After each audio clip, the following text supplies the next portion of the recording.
Good afternoon, UK Crime Book Club.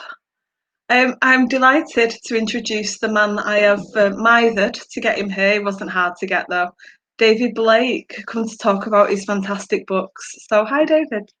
Hello. How are you How are doing, you? Sam? I'm good, thanks. You? Very well, thank you. Good, Thank good, you for good. inviting me. Always good to be invited to chat. Always Well, happy it was to talk. lovely because I did get to interview you. You were my first interview with Stuart Gibbon and C.L. Taylor. So, That's you're right, my yes. first live one. So I wanted you on your own. So I've managed to get Stuart Gibbon back, and I'm going to be messaging Kelly as well. So I'll be having her back. But I knew you had a new book, Horsey May, coming out, which we'll Yes. talk about soon. Yes. Not too much. I don't like spoilers, but we will talk about it. Good, And yeah.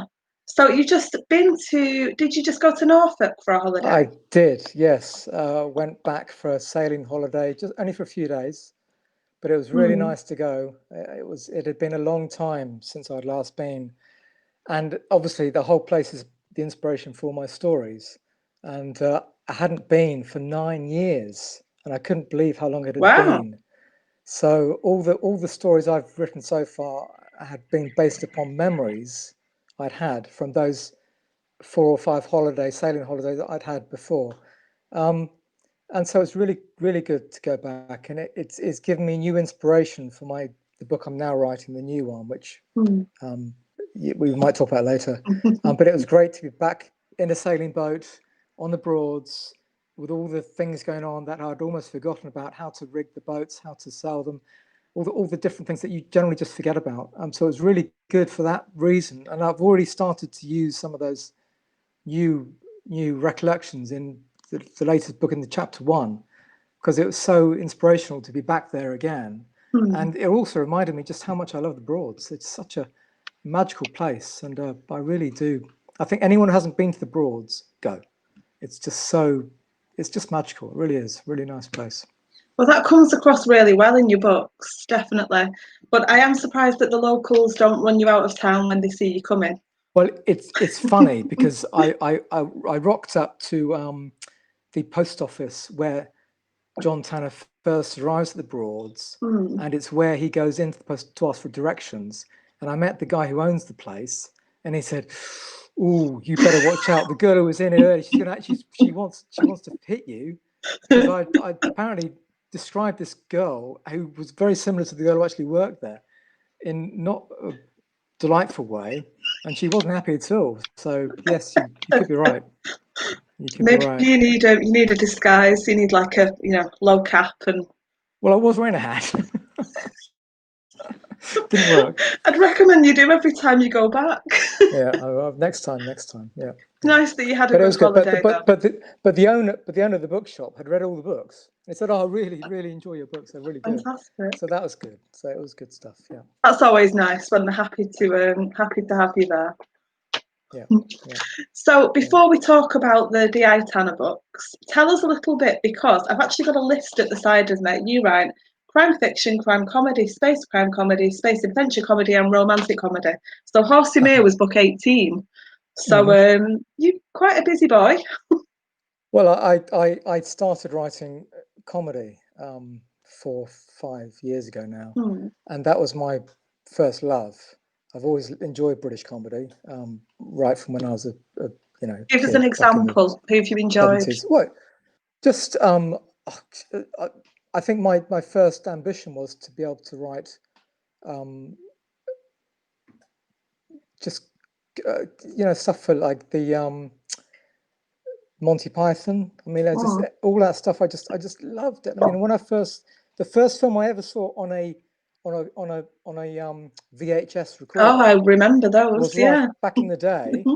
Was Life of Brian, and I was literally on the floor for the entire time laughing. I just thought it was so good, and ever since seeing that film, I've always thought if I could write anything like that, it'd be fantastic. So when it came the time for me to start writing books, my first choice was comedy. The problem was, although I enjoyed it, they never really took off. They never really sold that well, and I eventually made for more for financial reasons than anything else, made the move into crime fiction because I was struggling to make ends meet writing comedy. I can imagine imagine any kind of genre is hard to break into, but after the first book, Broadland, you must have just had such a new fan base and a new revive. It must have felt great for you to see the feedback you got for Broadland. Yeah, I was really surprised, very surprised. I'd researched the genre just beforehand. I read a book called The Girl in the Ice. I don't know if you've heard of it. I have. As a sort of to get, because I chose that book because the author, I can't remember his name, but the author had done what I did. He did originally write comedy. He did a lot of romantic comedies books, and then he did the switch very successfully to crime fiction. So I thought if he could do it, I could do it. So it's worth reading his book to see what he did. So I read that one on holiday down in Weymouth one year, like 2 years ago, and I picked up a lot from that. And I sort of said, well, look, if he can do it, I can do it. And I had to give myself a big confidence boost because I really wasn't sure I could do it at all. It was a completely different genre and a lot more complicated. The joy of writing comedy is that, in my comedy, is that you can write anything. It doesn't matter if the plot really holds together, it's just funny. But with crime fiction, it's very different. Everything has to hold together really tightly. And that's the key. It's about planning, it's about plotting. And if it doesn't hold together as a plot, then it's going to crash and burn. So I had to, and I spent probably about 4 or 5 months planning the book because I was so scared of screwing it all up by coming to the end and realizing the whole plot wasn't going to hold together. So I spent a long time planning it. But and I was just hoping to do better than comedy. I was hoping, my plan was originally if I could write 6 books and they could all fall within if they can all be ranked within 10,000 in the UK, I could make a living and that's all I wanted to do, just make a living. And I was amazed when it came out. It was climbing the charts so quickly. And my wife had just gone away on holiday with the children. And I was contacting her every day, letting her know how the launch was going. And I was going mad. I couldn't believe it. It just kept climbing the charts. And so, yes, and I thought... And not just in the UK. Well, I mean, it's mainly the UK. I mean, Australia's been quite popular as well. Yeah. America, a little bit popular. Canada, no. But the other thing with my books is that as you read them, you know that they do have a comic element running through them. Yeah. And I remember when I first started writing Broadland, I sent a newsletter out to my current comedy fan base originally saying, look, I'm making a transition into crime fiction. They're going to be serious. There's going to be no comedy. But within the first few chapters, I realized I couldn't write a book without some comedy. And so it just came straight in. And so I thought, life's like that, isn't it? Well, that's what I thought. I came to the conclusion that at the end of the day, people have, even if they have a really macabre job, like a detective, they're still going to be making jokes about life. I mean, that's just human nature. At any of us who work in an office environment, we know that everyone spends half their life making up jokes. I mean, it's just what you do. And I really didn't think it would make any difference what the job was. Even if you worked in a morgue, I'm sure people still told jokes. There must be a lot of dark humour, yeah. Yeah, there must be. So I thought, stuff that. I'm going to keep the humour in, just really tame it down, try and keep it on a level playing field, and so it doesn't get out of hand. Like with my, and I must admit, I did when I first started writing Broadland.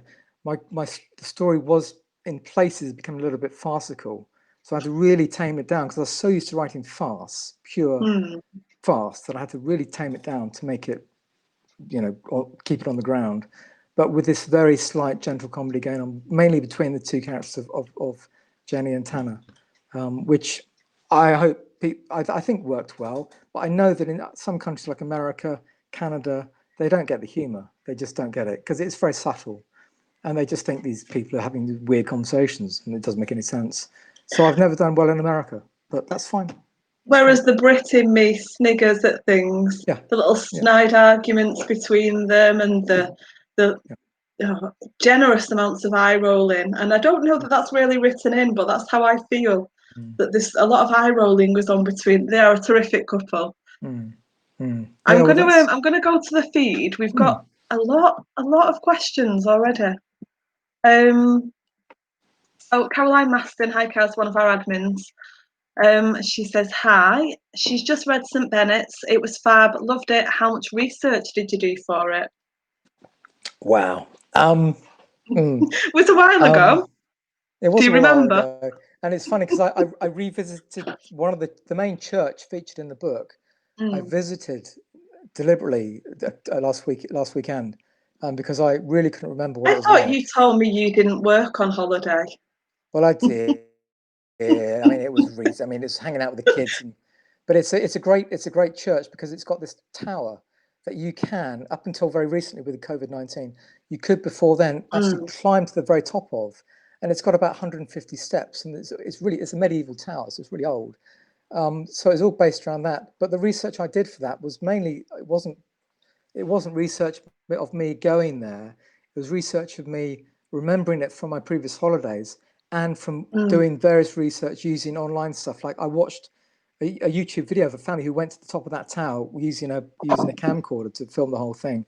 So there's memories of using that and a bit of Google Maps to work out where places were and how they interlinked. But also I had problems with that book because I couldn't really use real church names because I had these vicars doing some horrible things to each other. So I had to change all the names around and changing the not only the names but the places and where they were based. So that I had to do quite a lot of wriggling around. Also, at the end of the book, when my editor said, "Look, David, you can't do this. You can't have these people doing these things at these real locations." So I had to change a few things at that stage as well. So research is always a big part of my books because I want the people who live there to feel that they are written for them, because so that they can walk around thinking, oh, David said this about this and David said that about that, and it all kind of works. So I want them to be realistic without me being sued by someone for saying, well, actually Joe Boggs does live there and he isn't a psychopathic murderer, and so, but it is tricky. But I do try and base all my books in reality. I also do things like I try and work out how long it takes for people to both sail from one place to another place and also to drive from the same place to another place. So again, everything sort of fits in, which takes time, but I feel it's important. Yeah. I mean, you're on book 18 with Horsey Mare. Do you get nervous before you release each book? Yes, especially with the last one. Shush. I do very much. But at the end of the day, the good thing is that I'm sure this is the same with most authors. The good thing is that by the time you've released your latest book, your head is already in the next book. So I'm now totally into the next book, and so what's happened? So when someone now asks me, "Oh, what happened in this book?" or "Can you explain why you did this in your last book?" I'm struggling to remember what even happened because my head is so into the new book. So I've almost forgotten about it, which is good, because else you just sit there frantically worrying about what people are going to think. And the more, I mean, for example, St. Bennett's is a good example because as a follow-up to the second book, I knew it was important to get the second book right, else people were going to say, oh, he's just only written one good book, the rest are going to be trash. So I knew that had to be good, and I was determined that it would be. But I was, as I was writing the book, it was getting darker and darker and darker, and I didn't want them to be too grotesque, but this one proving to be extremely grotesque. So again, I was worried about that one because I thought the people who enjoyed Broadlands being quite a gentle, cozy sort of mystery were going to get hammered by all these people these vicars being butchered in the most horrible ways. But I was also worried about the plot with St. Bennett's because it was very complicated, even for me. When I was reading it through, I remember when I was reading it through the final draft before sending it through to be published, I was struggling to understand the plot myself. And I remember saying to my proofreader, does this make sense? Does the plot make sense? And he said, David, chill. You're just worrying. You're overthinking this. It's fine. I said, okay, I'll just let it go. So, and I haven't had any complaints about the plot. So obviously it does hold together. I've read all of the books. I have no plot complaints. Everything is it flows really smoothly. And yes, some of it is you raise an eyebrow or you might gasp a little bit at different things, but it's not grotesque and it all fits, it all flows, it all works. Yeah, I don't like to write anything that I don't like to write anything grotesque purely for the sake of writing something grotesque. It has to have a reason behind it. Everything I write, I really feel that whatever I write, I feel it really has to have a meaning. Else, it's just writing stuff for the sake of writing it, and I don't like to do that. Yeah. I don't. I mean, I've heard people. I read quite a lot of reviews of other people's books, and they often say, "Oh, he or she did this for no reason. It was just over the top, unnecessary." Whereas I do try and make everything I do, every conversation I have, and every chapter I have, necessary to the plot, so that it keeps it moving. I don't like people to read a chapter and say, well, that was a waste of time. That was just him filling in the space without any need to.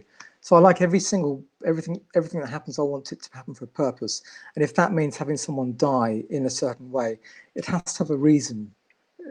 Else I just think I'm just selling out to try and fill spaces, or to make it, or to try and sell books, trying to make it unnecessarily violent when it doesn't have to be. So I hope that comes across.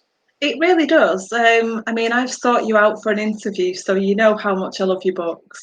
It's not a secret. I tell you, I tell the Crime Book Club, I tell everybody. Thank you. But you don't sensationalize things. You don't up level at all just for the sake of getting a shock value. Everything really does. It's there for a reason, and it tracks. It's logical, and it works. Thank you. So so keep doing that. I am looking forward to book 6. Can you give us any clues as to book 6? I mean, you're early on, aren't you, in the writing stages? But I can. I'll give you a clue. I'm prepared to give you a clue. It's quite a big clue. Okay. But to make people a little bit happier with.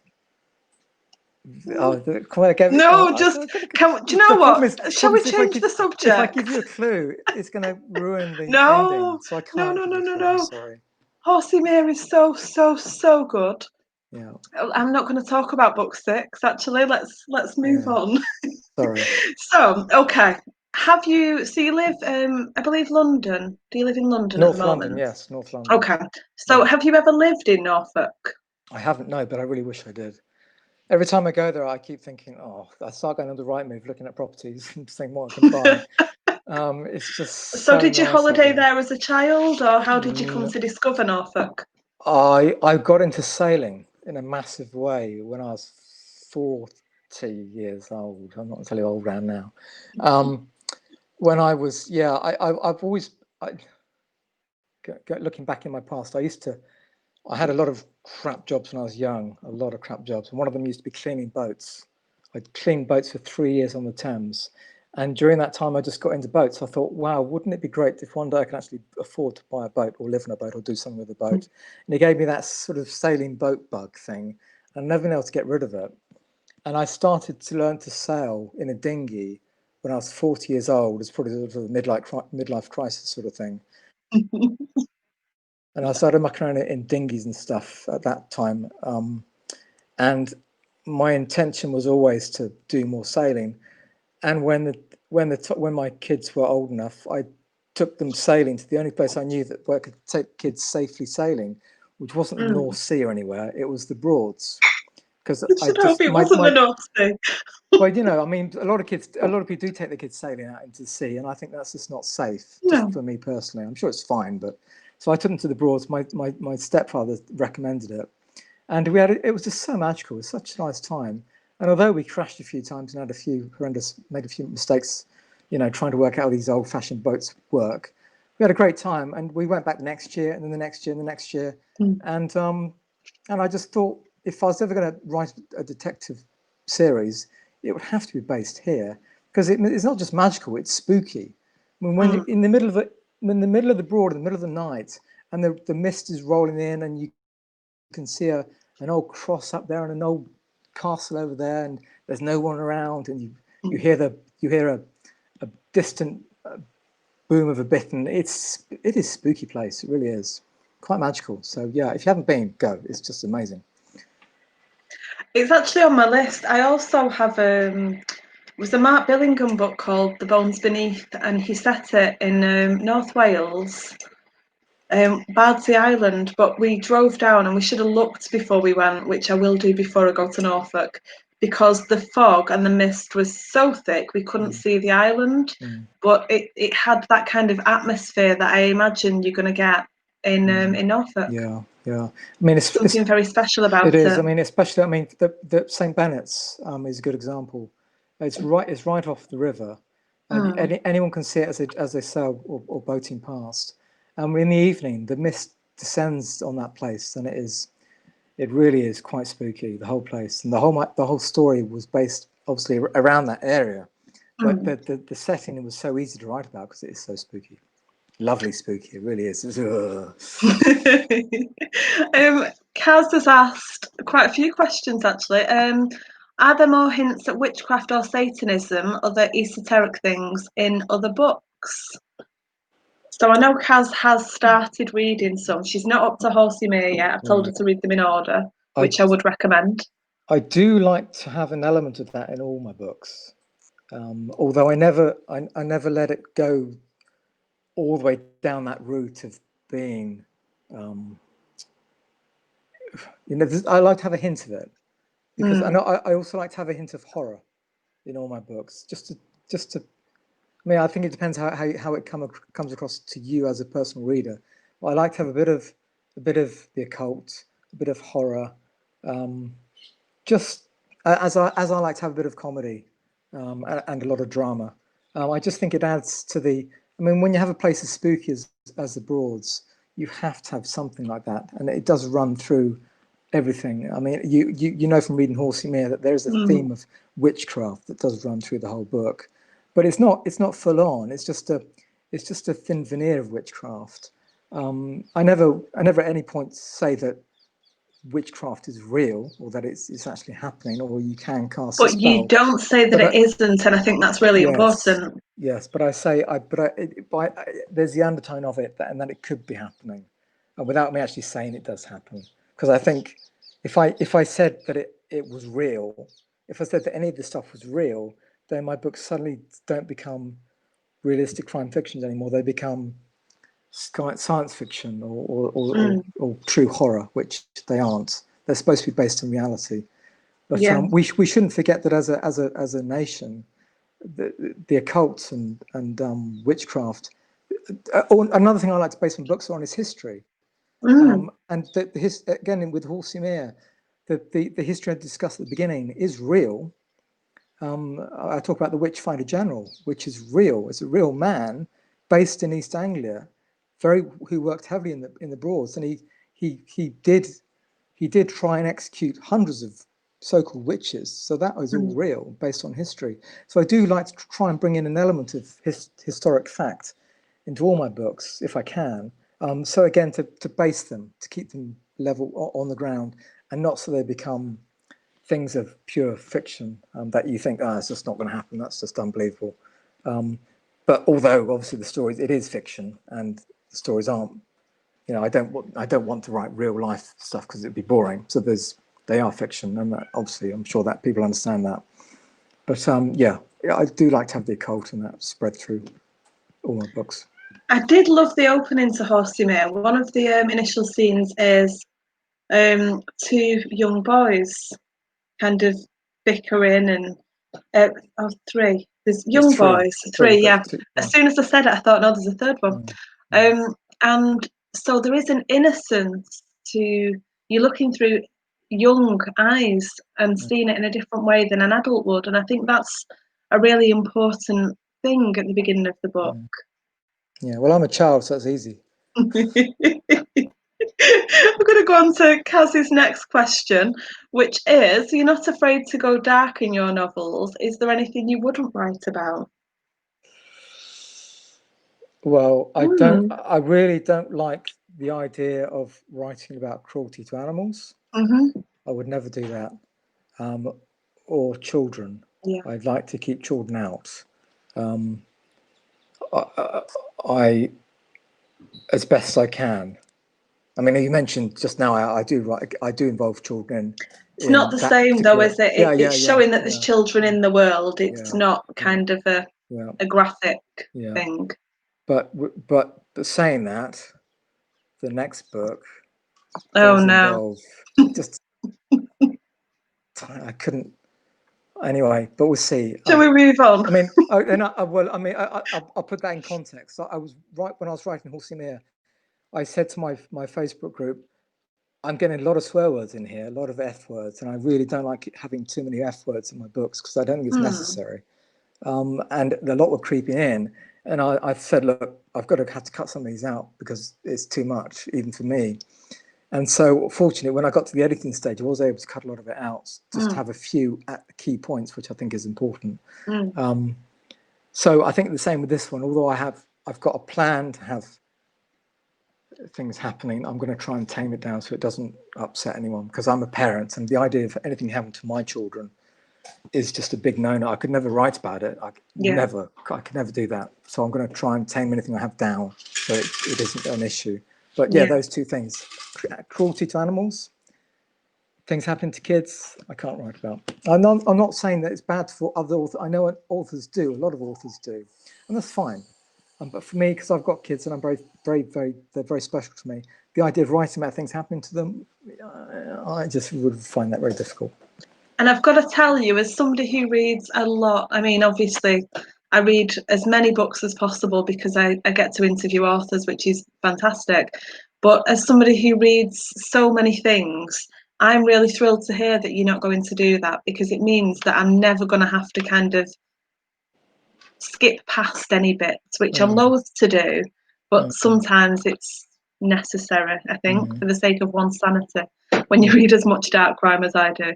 So I'm thrilled to hear that there's going to be kind of maybe not a line, I'm but going to something. try as the best I can to avoid it. Yeah. But yeah, I can't promise anything.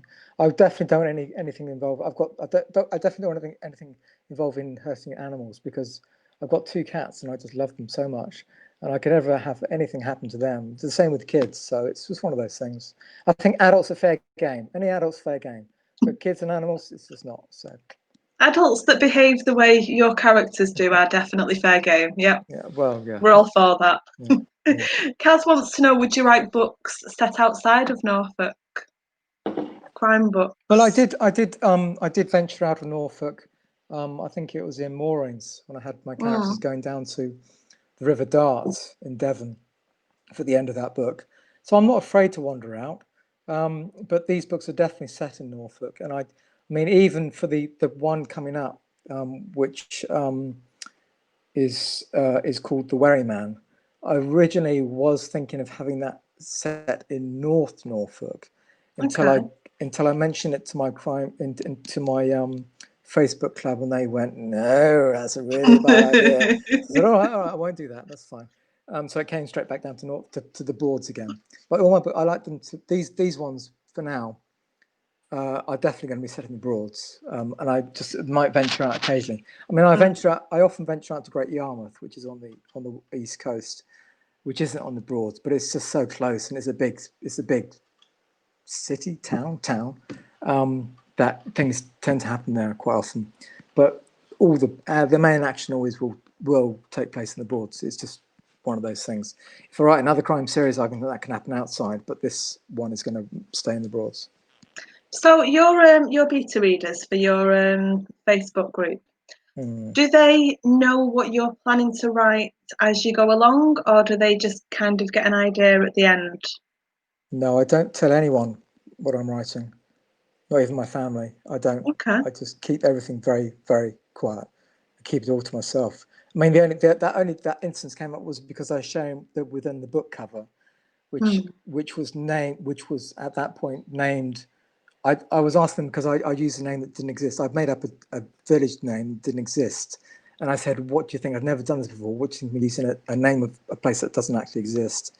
And it was based on in North Norfolk. And they went, no, it's got to be within Broads. You can't go out. That would be wrong. So it was only in that instance. The actual plot lines and what happens in the books, nobody knows until it comes out, and I don't even talk to my wife or my kids about them. It's just I want them to enjoy the book from fresh the second they read them, as if they got no idea what's going on, which can be difficult to keep these things to myself, because half the problem is that if I'm thinking about a plot that I know is going to be quite that some people might not like, I would love to discuss them with people, just to sound them out before I actually write it and down on paper. But I can't do that. I have to just make my own decision and just hope that it's going to work, and hope that most of my readers will accept the reasons why I've had to do it and not be too cross with me for doing it. Moving swiftly on, how hard have you found it to promote your work this year? Obviously, it's an unusual year, to say the least. Yeah. Has that made it much harder to promote the fifth book than it has been with previous ones? It hasn't been harder to promote. I do think that what has happened and is still happening this year did have an impact on this book I've just written. I think that as my lockdown book, because it is a little bit darker, and I'm sure a lot of what's been going on in the world has had an impact on it, because I did feel it was becoming darker and darker and darker as I was progressing through the book. But with regards to promoting it, I mean, I've never done any book signings or anything like that. There's been recent talk about it in the Broads. I've had my book distributor, Britain Books, asking if I can do some book signings in the Broads when the lockdown eases, and I can do it. But everything up until now has been online, so it hasn't been an issue. And I'll be honest with you, I think most authors have probably found that the lockdown has only benefited their careers and their sales, because people have been reading more books. I mean, they've just had more time to sit around reading. So I think most authors have benefited from it. And I do feel very grateful for that, because there was a time 10 years ago when I was in the recruitment business in London, and I had my own business in London, and it was before the credit crunch, and I lost my business because of the credit crunch. It just just fell through the floor overnight, literally overnight. I went from earning good money to earning nothing and being in a very desperate situation. So I do feel for people who are going through problems at the moment. And I just feel very fortunate that I've thankfully been in an industry which has actually benefited from what's been happening, as opposed to the industry I was in before, when I got absolutely hammered. So yeah, it's been a difficult time, but I don't think it's had an impact. Only benefited, which has made a nice change. That's great. That's really great to hear. I mean, I know obviously the situation this year has been terrible for so many people, so it's actually really nice to hear some good has come from it as well. So you shouldn't feel bad about that. That should be a good thing. That's okay. Yeah, well, I mean, I know what it's like. I mean, I've been there, Yeah. and it was horrible. It was just so bad. I was so worried. I was having panic attacks, and I mean, I nearly lost everything, and it was just really difficult. So I really, really do feel for people going through what they're going through now, and I just hope that this thing clears up as soon as possible, and life can get back to normal again. So Kaz has asked a question that something that I've wondered. Do you have an end in sight for DI Tana? An end in sight? Yes, I do. When I retire. When I retire. No. Oh, when you retire. Okay, When I fair enough. retire, yes, When yeah, I you do. retire. So When you I plan on retire, keeping him going for a long time. yeah, a long time. I've got no end in sight. Good. I'm very. But when you get to the end, you know what that end is. Oh, okay. Well done, I don't Kaz. actually. I was actually talking about this with my family last night, only because the ending of Horsimere, they're going down that route again. So I don't know. I don't Shall know. we move on? Yes, let's. Okay. Yeah. Does your sailing experience help you make the D.I. Tana novels more authentic? That's from Kaz, and obviously we know it does, but does it make it easier for you to write it? Probably harder, actually, because I Oh, right, okay. want it to be realistic. So I'm always trying to have things happen on the water that could happen on the water, and not just him doing things that really probably couldn't happen. Yeah. So, for example, I've just been writing a chapter today upstairs, which is all involving Tana sailing a boat, and I've had to give it quite a lot of thought, because I just want the things he's doing on the boat to actually be how you would sail a boat. So yeah, it's fine, but it's I just want it to be right. I don't want to sail if he's sitting there thinking, yeah, that's not going to happen. Yeah, no, I can't do that. So yeah, I want my sailing experiences to be described correctly. I did that quite a lot in Broadland. When I remember there's a part when they were flagging down an old guy in his old motorboat, and I wanted the experience of him pulling over to pick them up and then taking them to the other side of the river to be realistic in the way he was handling the boat. So I had to give that quite a lot of thought. So yeah, that's it's important for me. Yeah. Yeah. Kazzy's apologising. She's asking a lot of questions. That's okay. We like questions. Kaz has said, I don't know that I'd describe Broadlands as cosy, especially not towards the end. Yeah, it's not. I mean, it was interesting because I never thought of them as being cozy until I had a phone call from a publishing company. And they were trying to encourage me to sign up with them. And the editor who I was speaking to described my books as being cozy. And I was thinking, really? Are you sure?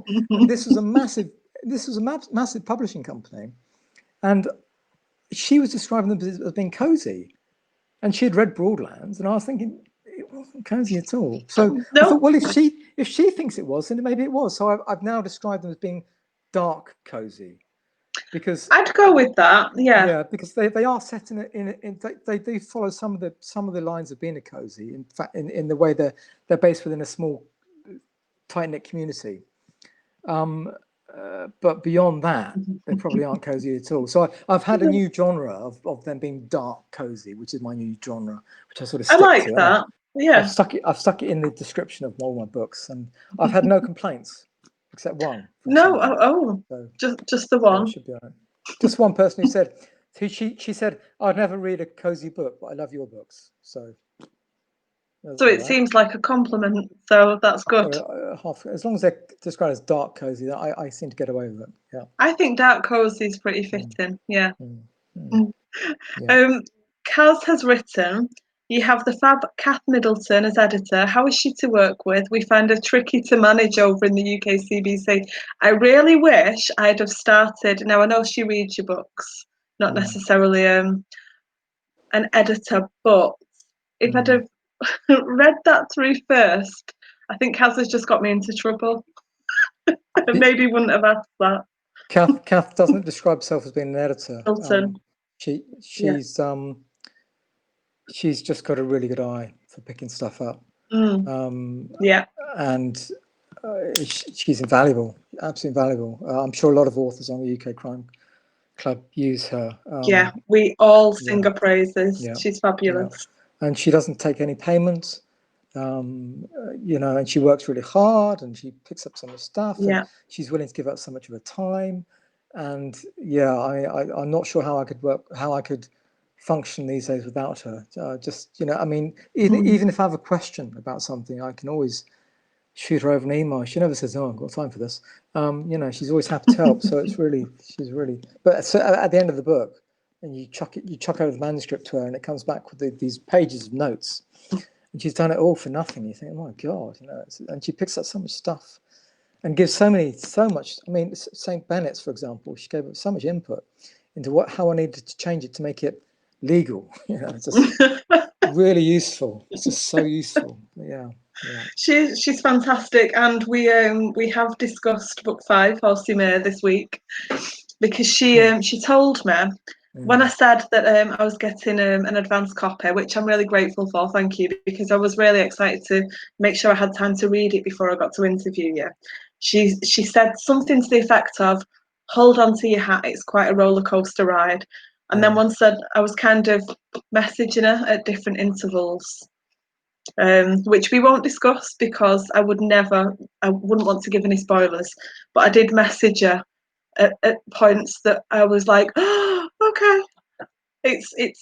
You really are. You do get better with every single book. And the first one I gave 5 stars, which is as high as you can go, obviously. But I don't know how you build on it. I don't know how you do what you do, but it's terrific.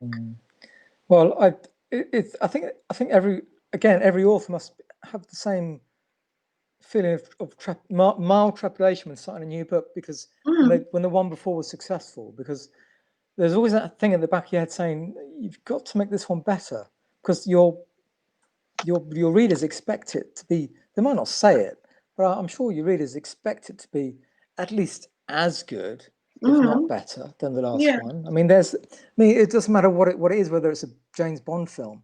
There's always an expectation for the next one to be even better, and that can be quite daunting. So, and so yeah, I don't sit down, and I'm sure, again, speaking with other authors, I don't sit down deliberately trying to make the next book better, but it's always at the back of your mind saying, you're thinking to yourself, this has to, okay, I don't think about making it better, but I do think about making it different, because I can't stand the idea of people writing up a review saying, yeah, it was just another David Blake book in which the same stupid things happen over and over again. I really don't want to do that. I want my series to be, I want every single book to be different in some respects.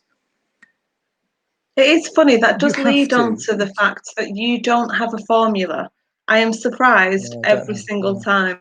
There's no hint of what's to come. Even if you think, I don't even try and guess now, because even if I think I know what's going to come, I don't. Even if I think I can skip ahead and go, oh, maybe this will happen, maybe no. It just, and that's really good. And it's hard to fool your readers every single time, but you're really good at it. I had a real problem with the prologue for which book was it? Three Rivers, the one before Horse and Air. Yeah. I had to, with the prologue, without giving anything away for those who hadn't read it, I had to be sure that the reader could not guess the sex of the person who had committed the crime, because if they did, it would potentially give away who did it very, very early on. And that was a real challenge, because and I was really, again, I'm talking about worrying about books. I was worried about that one, because if someone did get, and I think with crime fiction, that one of the most important elements is for the readers not to guess who did it, because if you do, I mean, obviously people sometimes will, and I think with my earlier books it was easier than with my later books. I don't think it was. No, I don't think it was. Maybe, I don't know. But I've really been conscious of the fact that a reader wants they want to try and guess it, but not be able to guess it. I think that's important with this genre of book. So with that one in particular, I think it was Three Rivers. It was three, yes, it was definitely Three Rivers. The prologue for that, I couldn't allow them to guess, but also in Broadland as well. Again, that was important, that they couldn't guess the sex. And I was a bit worried, but that was easier than Three Rivers. So yes, I can't remember what the question was now, but it's whatever it was. That was it. I think that was the answer. I'm not actually sure. You did answer it, but no. did. At this point, I was so engrossed in what you were saying that no, I've lost my train of thought. But it is tricky. I really don't want to give away who did it. No, and that's crucial. no, I hate spoilers. I'm pretty sure that with Horsey Mere, nobody is going to be able to guess who did it. I can't imagine how you could. I'm not sure how you could. I can't see how you could. But anyway, maybe you can. I don't know.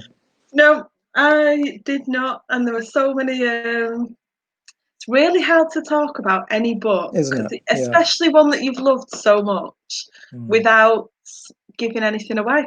It really is, because we bring you on here to discuss books and then think, can't really talk about it. Can't really say much about it. How did Tana come about to begin with? Where did the idea for him come from? Well, I was thinking I wanted to write something different, about a character who's a bit different, and I had the idea quite early on that wouldn't it be cool if he could live on a boat? That's really what started the whole thing off. Wouldn't it be great if the guy could actually somehow find himself ending up living on board a boat? And that's really, and initially it was, the story was based more on the coast, Norfolk coast, than actually the Broads. But I managed to sort of wiggle it into the Broads more until it was all based there. But that's where it all started, having a detective who lived on board a boat. How that could happen, I had no idea, because that was like, really? Could that really happen? So that was how it all started. And it all picked up from there, really. That was, once I got that first chapter down of Broadland, that's really how it all sort of began to move forward. The other idea, which isn't relevant to the question you just asked, but is important, was that being Norfolk, that first book had to have a windmill in it, because as anyone knows from Norfolk, it's listed with wind pumps, not windmills, the wind pumps. So I had to have something that was going to happen inside a windmill that was going to be pretty spooky or pretty cool. That was my ambition for that first book. So it all started. I had a beginning, which was Tana on board a boat somehow, and an ending, which was the windmill and something happened at the windmill, and everything in between sort of led to those, but sort of linked those two events together. But yeah, that's my idea. And I got the name for Tana from a place I used to live at, which was a youth hostel called Tana's Hatch, which is a youth hostel in Dorking in Surrey, which is famous, although it has now, but back in the day, I used to live there. I used to live in a tent there a long time ago, which was a great 6 months of my life. It had no electricity, no hot water, and it really was a very basic place to live. And I lived in a tent, and it's very cool and very hippie-esque type place. And so I got the name from Tana's Hatch. So that's where that came from. But yeah, my detective, I just wanted him to be a very normal guy who was just doing a job, really. And his job is being a detective, and that's what he does. He doesn't do it because he's really passionate about it. He doesn't go around saying, "You bastard, I could have." He's just a guy who does his job, and that he needs a job because he needs to get paid to live, and he just does the best he can. But he's only human. And he does come across as human, which is good. There's too many cliched police officers and detectives, saying that, he's a little bit indestructible, just a little bit. But I remember watching. I remember before I wrote Broadland, I remember watching, what was that series called on TV? It was really good. But the detective on it was indestructible. Say, give us a clue. Luther. Oh, okay. Yeah, and I remember the guy was being shot in the leg, and he's been stabbed, and he's been that. And every time he got shot or stabbed, he'd get back in his car and drive off. And I think, really, I think so. He is slightly indestructible, but in a realistic way. He doesn't get shot in the leg and doesn't then jump in his car and just drive off. But he can take a punch, and he can, he does. As long as he's got painkillers, he seems to be all right. I'm always quite keen for him to not proceed without a good dose of painkillers to keep him going. So yeah, that's fairly realistic. Yeah. We've got a comment. I just had to glance at my phone because on the screen it comes up as Facebook user, but it's Tony Millington. Hi, Tony. Just downloaded book 1, Broadland, on Kindle because of this interview. Thank you. So thank you, Tony. There you go. That's been worth your hour, hopefully. Thank you very much, Tony. An hour of your time listening to me waffle. At least you sold a book. Yes. Finally, I sold a book today. I sold one today. Kaz is really enjoying this chat. Thanks, Sam and David. Thanks for watching, Kaz. And would you ever do the unthinkable and cross from Norfolk into Suffolk? That's from Caroline Maston. I don't know Suffolk very well. I'll be honest with you. I have been there. I've been to. What did I read? I read Pin Mill, which I think is in Suffolk.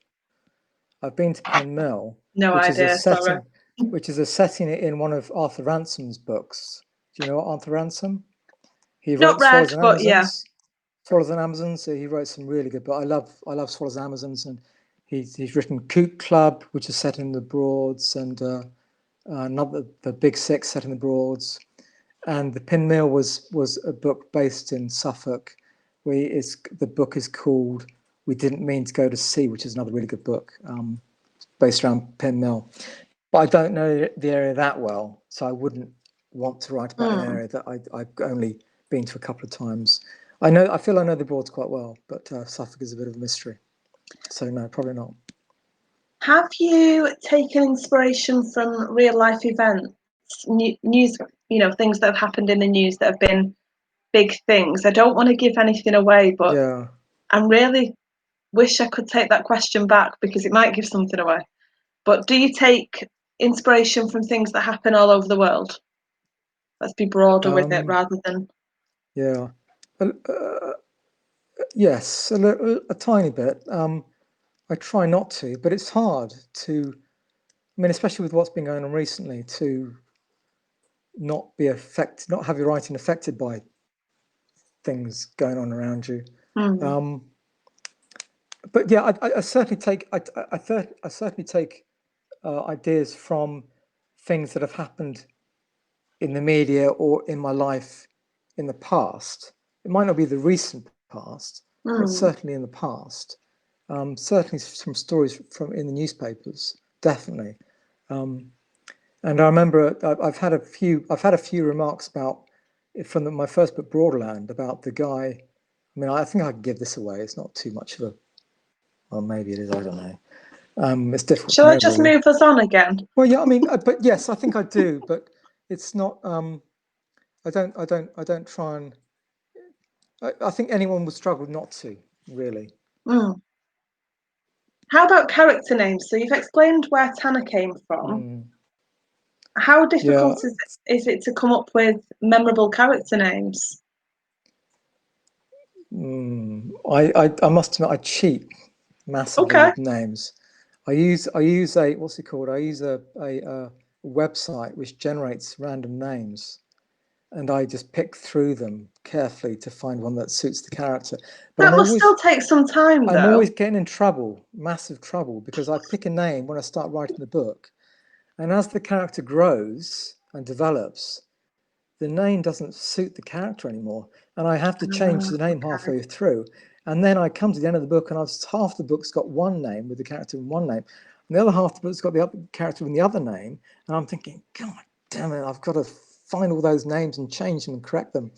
And even today, I mean, you won't believe this, but my youngest son read Broadland again after reading Horsey Mere, because he's just got into the books, which is fantastic. And he found a mistake in Broadland, which is still in the books, believe it or not, after all the thousands of people read it. One of the names is wrong. And so that because I changed the name halfway through the book and I forgot to go back and find all the difference. So yeah, but what happens is you pick a name as best you can with the character you have in your head. But as the story progresses, the name doesn't suit the character anymore, so you have to change it again. But it is, I mean, initially it's quite simple, because you're looking for someone with a rough, who has the feel of the character, but you have to be prepared to allow the story to evolve, because every story does. And I think that's important to allow the story to evolve. And talking about planning the books out, I do try and plan the book out as best I can before I start writing it, but it's impossible. I mean, I'm sure people can do it, but I find it impossible, because the story will evolve and you have to allow it to do that.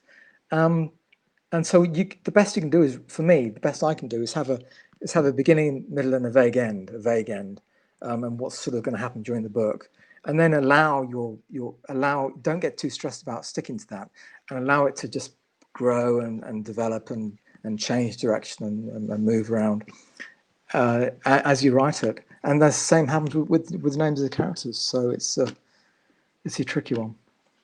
Yeah, I mean, we've only got 5 minutes left. That's been a really quick hour. That's really quick hour. So